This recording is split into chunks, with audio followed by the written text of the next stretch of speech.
नमस्कार, स्वागत है आपका एमपी तक पर। मैं हूं रवीश पाल सिंह।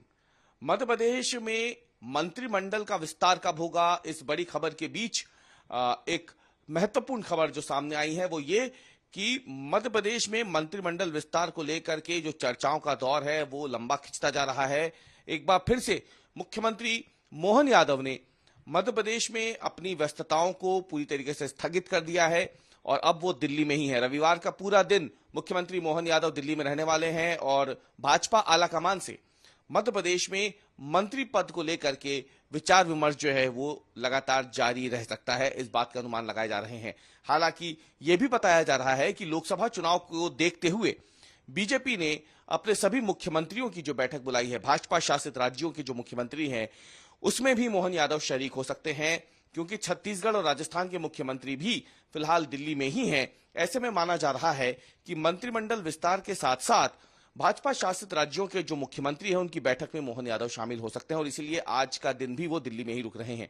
आपको बता दें कि मोहन यादव इससे पहले शुक्रवार शाम को दिल्ली पहुंचे थे और कल पूरा दिन उन्होंने दिल्ली में ही बिताया है। माना जा रहा है कि उनकी बैठक जो है वो लगातार जारी है। ये लगातार तीसरा दौरा है मोहन यादव को और ये जो दौरा है ये अचानक बना है, क्योंकि उनके कार्यक्रम इंदौर और उज्जैन में थे, लेकिन उज्जैन में कानून व्यवस्था की समीक्षा के बाद, विकास कार्यों का जायजा लेने के बाद मोहन यादव दिल्ली रवाना हो गए कल शाम को अचानक से। और कल जब वो दिल्ली गए तो उसके बाद वो लगातार दिल्ली में ही बने हुए हैं। आज भी उन्हें दिल्ली में रहना है। पहले माना जा रहा था कि वो आज सुबह तक वापस आ जाएंगे भोपाल, क्योंकि उन्हें भोपाल और नर्मदापुरम संभाग की कानून व्यवस्था की समीक्षा बैठक लेनी थी। लेकिन अब जो ताजा कार्यक्रम आया है उसके मुताबिक मुख्यमंत्री मोहन यादव मध्य प्रदेश रविवार शाम तक नहीं आएंगे, वो दिल्ली में ही मौजूद रहेंगे।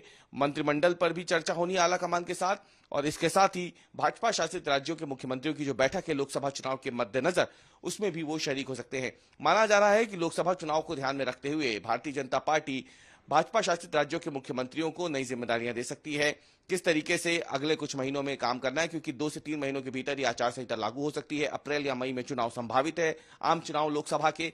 ऐसे में जिम्मेदारी भाजपा शासित राज्यों के मुख्यमंत्रियों की बढ़ जाएगी और इसीलिए जो तमाम मुख्यमंत्री जीत के आए हैं, राजस्थान हो, मध्य प्रदेश हो, छत्तीसगढ़ हो, यहां पर इन मुख्यमंत्रियों को नई चुनौतियों से सामना करना पड़ सकता है। ये तमाम चीजें इस बैठक में भी मुख्यमंत्रियों के सामने विचार इस पर किया जा सकता है। इस बीच में बड़ी खबर यह है कि मध्य प्रदेश में मंत्रिमंडल विस्तार लगातार टलता जा रहा है।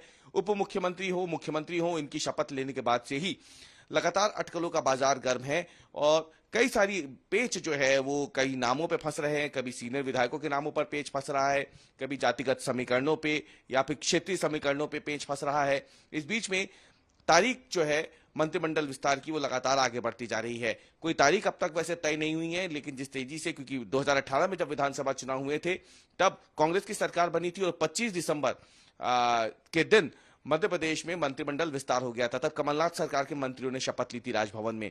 देखना यह है कि क्या इस बार भी 25 दिसंबर तक शपथ होती है या फिर मध्य प्रदेश में इस बार मंत्रिमंडल के शपथ की तारीख जो है वो आगे बढ़ सकती है। लेकिन इतना तय है कि 3 दिसंबर के दिन नतीजे आने के बाद और फिर 13 दिसंबर को मुख्यमंत्री पद की शपथ लेने के बाद, उप मुख्यमंत्री की शपथ लेने के बाद से लगातार मध्य प्रदेश में मंत्रिमंडल विस्तार पे जो पेच फंस रहा है वो कम से कम यही संकेत दे रहा है कि भारतीय जनता पार्टी अभी भी मध्य प्रदेश में सीनियर विधायकों के रोल को लेकर के पसुपेश में है।